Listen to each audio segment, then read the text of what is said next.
Ahead to the voicemail of Truth and Reason, this one about the problems with the offense. I was watching you guys saying how we need receivers and stuff, and I do agree we need some receivers.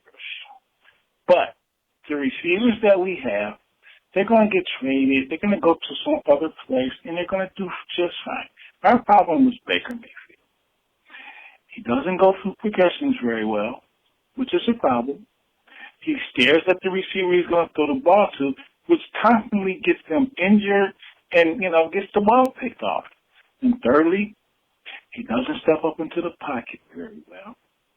And fourthly, he can't run when he needs to. There were so many open holes that Baker could have ran through that probably would have helped us win the game, and he just didn't do it. Our problem is Baker Mayfield.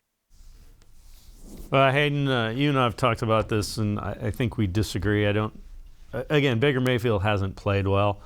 The receivers, I think you said it best.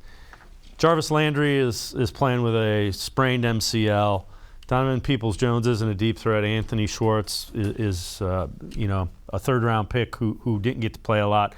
None of those receivers threaten the defense, and none of them really fight for the ball the way an elite receiver does in the air. Donovan Peoples-Jones is getting there, but they need to upgrade the receiving position.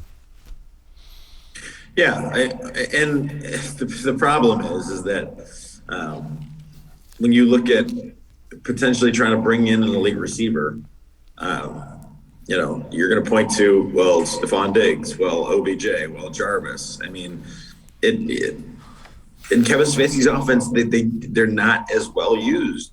I mean, yeah, you can go get a tight end, and that's great, but they're going to have to draft well. They're going to have to draft well and develop well, because they're not going to go out and find people that are willing to come in and be a free agency. It's just, that's not going to happen.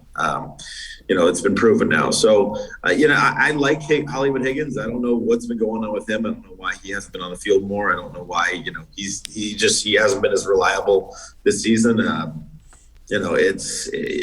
DPJ I have a lot of faith in, but he's not a number one. I think he's probably more a number two, number three, maybe in the lines of a Hollywood Higgins. Just because he's not really a deep threat. Maybe he's a number one, but he's not a deep threat. And then, you got to draft somebody. You got to draft 2 or 3 receivers, I think. If you want to have a chance to get your guys the ball out there, be it Baker at the quarterback position or Kirk Cousins or, Derek Carr or whoever it is, you got to go get the job done. As a GM, Andrew Berry's got to get receivers in there, because I think the majority of the group is going to be out next year. If you really look at it, I don't see Higgins coming back. I don't see Jarvis coming back. Odell's already gone. Anthony Schwartz will come back, I suppose. But, it's interesting. It's really interesting to see, what's going to happen with this receiver group this season.